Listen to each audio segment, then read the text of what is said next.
ध्यान दो। Chapter number 14 अपराध। जो पिछले साल हमारा बाकी पिछले लेक्चर में वो बाकी था, तो वो आज हम पूरा करेंगे।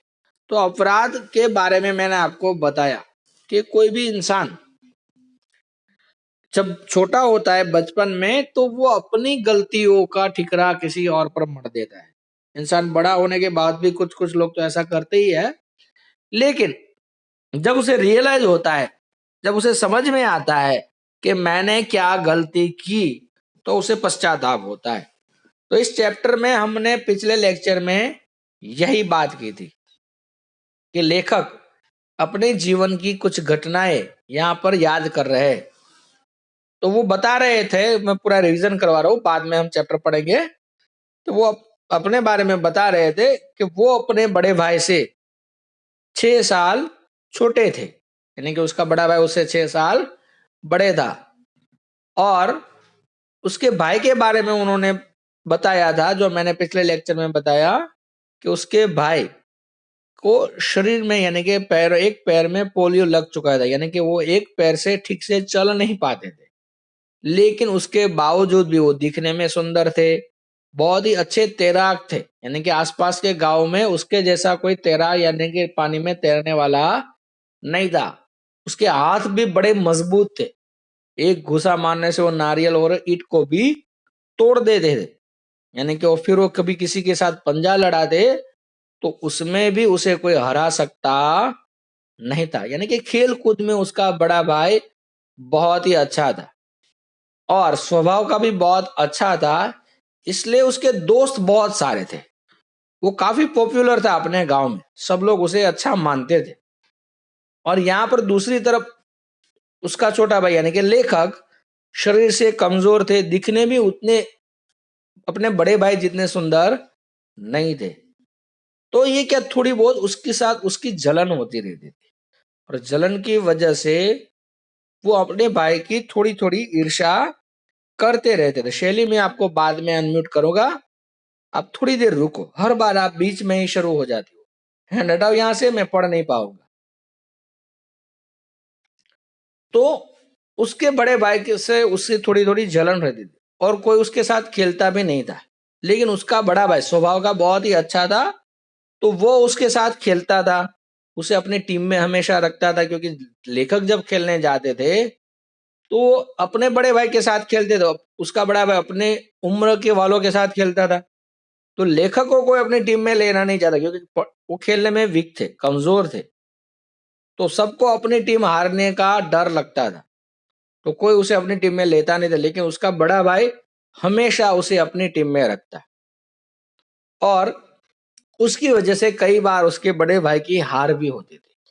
लेकिन वो स्वभाव का इतना अच्छा था कि वो लेखक का हमेशा ध्यान रखता, और हारने के बावजूद भी वो अपने छोटे भाई को कभी कुछ सुनाता नहीं था, ना ही कभी उस पर हाथ उठाता था। फिर क्या होता है, एक दिन ऐसा होता है कि लेखक, बारिश का मौसम होता है, बारिश होने के बाद में अच्छी धूप खिलती है गांव में, तो सब बच्चे खेलने निकल जाते हैं। और उस दिन सभी बच्चे गिल्ली डंडा खेल रहे होते हैं, सभी लोग गिल्ली डंडा खेल रहे होते हैं। अब ये है एक ही इंसान का खेल, यानी कि इसमें कोई टीम नहीं होती, कोई टीम वर्क नहीं होता। सब कोई अपने अपने क्षमता के अनुसार, अपने शक्ति के अनुसार, अपनी शक्ति से अनुसार वो लोग खेलते। तो लेखक का भाई भी वहां खेल रहे थे और लेखक भी वहां पर खेल ही रहा था। लेकिन वो कमजोर है तो वो ज्यादा अच्छा खेल नहीं पाए, दो साइड में हो गए। और लेखक का भाई शुरुआत में हारने लगता है तो वो पीछे रह जाता है, तो फिर उसे जीतने की कोशिश में वो और जोर से गिल्ली डंडा खेलता है, और जोर से मारता है, और खेल में पूरी तरह से डूब जाता है। तो इसकी वजह से वो काफी समय तक लेखक को बुला नहीं पाते, और लेखक को ऐसा लगता है मेरा भाई मुझे इग्नोर कर रहा है, वो मेरे साथ खेल नहीं रहा। और फिर धीरे धीरे ऐसा होता है, लेखक का भाई अच्छी तरह से खेलने के बावजूद, अच्छी तरह खेलने के लिए वो जीतने लगता है। और उसके चेहरे पर खुशी दिखने लगती है। और ये सारी बातें दूर खड़ा रहकर लेखक देख रहा है और उसे ऐसा लगता है मेरा भाई मुझे नहीं बुला रहा है, मुझे इग्नोर कर रहा है, तो उसे बहुत गुस्सा आता है। और उस गुस्से के कारण उसके पास भी गिल्ली डंडा है, तो वो एक छोटी सी गिल्ली, आसपास में कोई बड़ा पत्थर है, उस पर जोर जोर से पटक रहा है गुस्से में। अपने बड़े भाई पर गुस्सा आ रहा है, लेकिन वो उसे कुछ कह नहीं पा रहा है। क्यों? क्योंकि बड़ा भाई, डर लगता है कि मैं उसे कुछ बिगाड़ तो नहीं पाऊंगा, मेरी इतनी शक्ति तो नहीं मैं इसे मार पाऊं या फिर इसे कुछ कह पाऊं, मैं इसे रोक पाऊं, ऐसा कुछ मैं कर सकता नहीं। तो अपना गुस्सा उस गिल्ली पे निकाल रहा है और उस पत्थर पर जोर जोर से गिल्ली को मार रहा है। और फिर क्या होता है कि पत्थर पर गिल्ली के मारने के कारण अचानक उस पत्थर से गिल्ली उछलती है और उसी के सर पर लग जाती है। यानी कि किसी और ने नहीं मारा, खुद ही के कारण उसे खुद को चोट लगती है। और जैसे ही सर पर लगा तो वो चिल्लाने लगता है और उसके सर पर से बहुत सारा खून भी बहने लगता है। और जैसे ही वो चिल्लाया तो तुरंत ही जितने भी बच्चे खेल रहे थे उनकी नजर लेखक पर जाती है। तो सभी खेलना छोड़कर उसकी तरफ भागते हैं और लेखक का भाई भी वहां पर आता है। अपने छोटे भाई के सर पर से खून निकलता देख वो अपना हाथ उस जहां पर खून निकल रहा है वहां पर रख देता है ताकि खून निकलना बंद हो। लेकिन क्या होता है, लेखक को बड़ा गुस्सा आता है कि वो अपने बड़े भाई को दंडित करना चाहता है, यानी कि उसे पनिशमेंट दिलवाना चाहता है। हालांकि उसकी गलती कोई नहीं थी, लेकिन इसके दिमाग में ये कि मेरा भाई ने मुझे बुलाया क्यों नहीं, मुझे इग्नोर क्यों किया, तो ये सारी बातें उसमें चल रही। तो अब उसे खुद तो पनिशमेंट दे नहीं सकता, इतनी शक्ति तो नहीं है। तो अब वो क्या करता है वो इस चैप्टर में हम पढ़ेंगे। चलिए अब अंदर ध्यान दीजिए क्या होता है। सेकंड लास्ट पैराग्राफ, वहां तक हम पहुंचे थे कि उसकी गिल्ली उछलकर उसे सर पर लगती, वहां तक हमने पढ़ा था। आगे क्या हुआ क्या हुआ, भाई घबरा गए थे, मेरे माथे को अपनी हथेली से दबा रहे थे। मेरा गुस्सा मिटा नहीं था, मैं भाई को अपनी उपेक्षा का दंड देना चाहता था। लेकिन जैसे लेखक को गिल्ली लगी तो चिल्लाया जोर से और उसकी आवाज सुनकर सभी बच्चे वहां पर आए और सभी बोलने लगे क्या हुआ क्या हुआ। सभी घबरा गए थे क्योंकि उसके सर पर से खून निकल रहा था। और उसी समय उसका भाई भी आ गया, लेखक का भाई। वो अपनी हथेली से यानी कि अपने हाथ से लेखक के सर को दबाने लगी, यानी कि उसे खून जहां निकल रहा था वो रोकने की कोशिश करने लगे। लेकिन लेखक को तो बहुत गुस्सा आ रहा था, उसका गुस्सा अभी खत्म हुआ नहीं था। मैं भाई को अपनी उपेक्षा का दंड देना चाहता था, यानी कि वो अपने भाई को पनिशमेंट दिलवाना चाहता था कि वो मुझे भूल कैसे गया, मेरी उपेक्षा कैसे की। आगे मैंने भाई को झटक दिया, यानी कि भाई का हाथ उसके सर पर था, उसे वहां से हटा दिया। जैसे कोई हम पर हाथ रखते हम दूर कर देते हैं, चल हट, ऐसे ही। और खुद को छुड़ाकर घर की ओर भागा और अपने भाई के हाथ से छुड़ाकर वो घर की तरफ भागने लगा, यानी कि दौड़ने लगा। भाई डर गए थे और दौड़कर मुझे मनाना चाहते थे और उसका भाई भी बहुत डर गया था और उसके पीछे दौड़कर अपने छोटे भाई को वो मनाना चाहते थे, क्योंकि उसे भाई को भी अंदाजा लग गया था कि ये अब क्या करने वाला है। होता है ना, हम अपने छोटे भाई को या बड़े भाई को अच्छी तरह से पहचानते ही, और खास करके बड़े अपने छोटे को अच्छी तरह से पहचानते कि ये क्या करेगा और ये क्या कर सकता है, ये दोनों तरह से। तो बड़ा समझ गया था ये क्या करने वाला है, इसके दिमाग में अब क्या चल रहा है। तो डर लगने लगा था, इसलिए वो उसे घबरा कर मनाना चाहते। लेकिन उनका दायां पैर पोलियो का शिकार था, इसलिए वो मेरे साथ दौड़ नहीं सकते थे। अब देखो एक ही बात में बड़ा भाई छोटे से कमजोर था, क्योंकि उसके पैर में पोलियो था तो चलने में वीक था, तो दौड़ नहीं पाता था। और उसी का फायदा इस छोटे ने उठाया, दौड़कर जल्दी से अपने घर की तरफ भागा और बड़ा भाई उसे पकड़ नहीं सकेगा। क्यों? क्योंकि उसके पैर में पोलियो, दौड़ नहीं पा रहा। तो लंगड़ाकर उसके पीछे दौड़ रहे थे। उन्होंने लंगड़ाकर दौड़ने की कोशिश भी की, लेकिन वे गिर गए। यानी कि पैर कमजोर है फिर भी उसके पीछे दौड़ने की कोशिश तो की, लेकिन वो गिर जाते हैं रास्ते में और उसे भी थोड़ी बहुत चोट लगी होगी। आगे मेरी कमीज खून से भीग गई थी, कमीज यानी कि शर्ट। लेखक ने जो शर्ट पहनी थी वो पूरी तरह से अब खून से भीग चुकी थी। सिर से लाल खून से लिथड़ गए थे, यानी कि सिर के बाल, जो सर पे बाल थे उस पे भी बहुत सारा खून लग चुका था।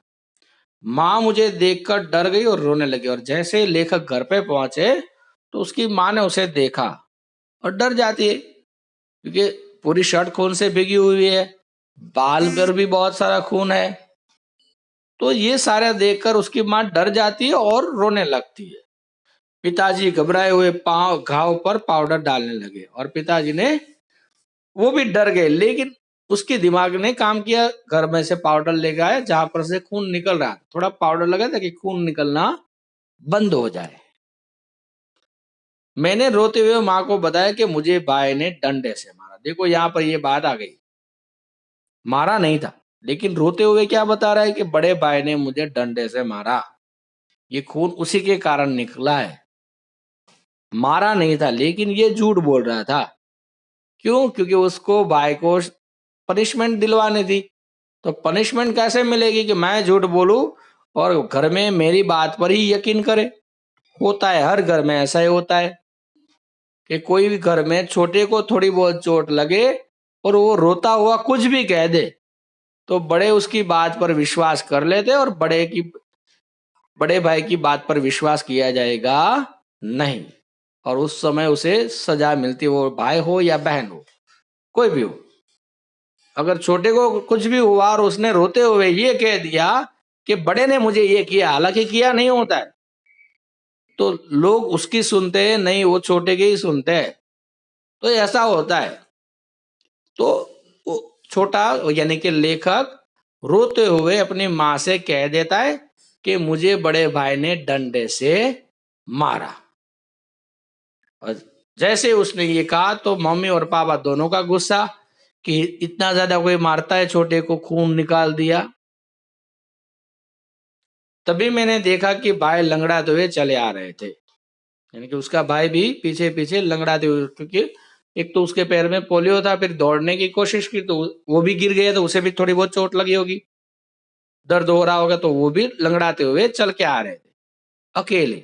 कोई उसके साथ था नहीं। अगर कोई दोस्त साथ में होता तो पता चल जाता कि बड़े ने नहीं मारा, वो कह देते, लेकिन वो यहाँ पर अकेला था। आशंका हो गई, आशंका हो गई होगी, उस उनको आशंका हो गई होगी, वे डरे हुए रहे होंगे।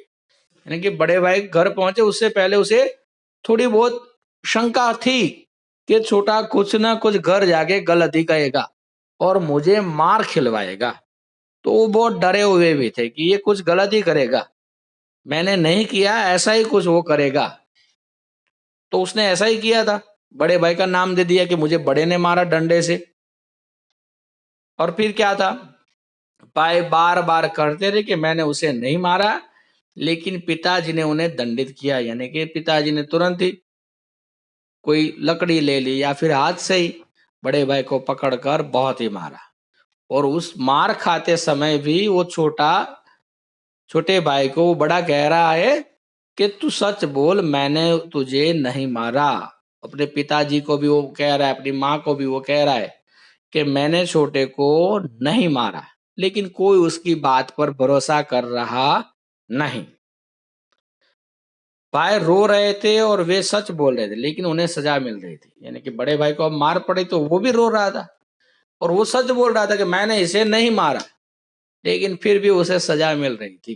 क्यों? क्योंकि छोटे ने गलत बोल दिया था और सभी लोग छोटे की बात मान रहे थे, क्योंकि उसे ऐसा लगा ये सच बोल रहा है, उसे ज्यादा चोट लगी है। तो और हर घर में ऐसा ही होता है, छोटे की बात पर ज्यादा भरोसा किया जाता है, बड़े की बात पर नहीं। आगे मैंने भाई का चेहरा देखा, वे मेरी ओर देख रहे थे, उनकी आंखें लाल थी और उनमें करुणा और कातरता थी। यानी कि जब बड़े भाई को मार पड़ रही थी, वो रो रहा था, तो लेखक अपने बड़े भाई के सामने देखते उनका चेहरा, तो क्या कर रहे थे, तो लेखक के सामने वो देख रहे थे और उसमें करुणा थी, यानी कि दया की भावना थी।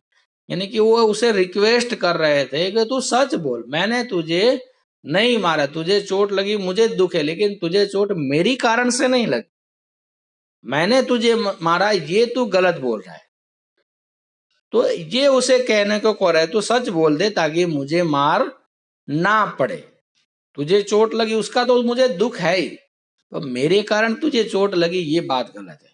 मैंने तुझे मारा ये बात तू बोल रहा है वो गलत है, यानी कि तू सच बोल दे ताकि मम्मी पापा मुझे ना डांटे ना मुझे मारे। आगे, जैसे वो मुझसे याचना कर रहे हो कि मैं सच बोल दूं। याचना यानी कि रिक्वेस्ट, यानी कि लेखक के भाई की नजर, लेखक को ऐसा लग रहा है कि वो मुझे रिक्वेस्ट कर रहे हैं कि तू सच बोल दे कि मैंने तुझे मारा नहीं। आगे, लेकिन तब तक देर हो चुकी थी।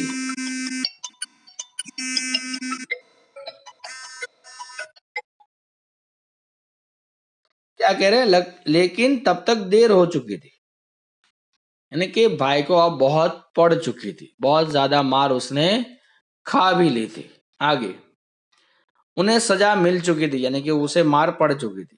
फिर इतनी जल्दी बात को बिल्कुल बदलना मुझे संभव नहीं लग रहा था, यानी कि अब मैं अपनी बात से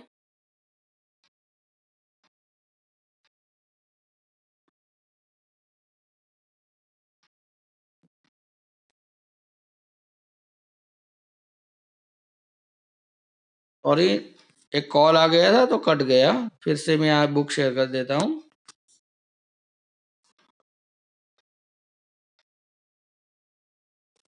आगे, तो क्या कह रहे थे कि फिर इतनी जल्दी बात को बिल्कुल बदलना मुझे संभव नहीं लग रहा था, यानी कि अपनी बात को मैं अब बदल दूं कि मैं अपने मम्मी पापा को ये कह दूं कि मैंने झूठ बोला था, भाई ने मुझे नहीं मारा।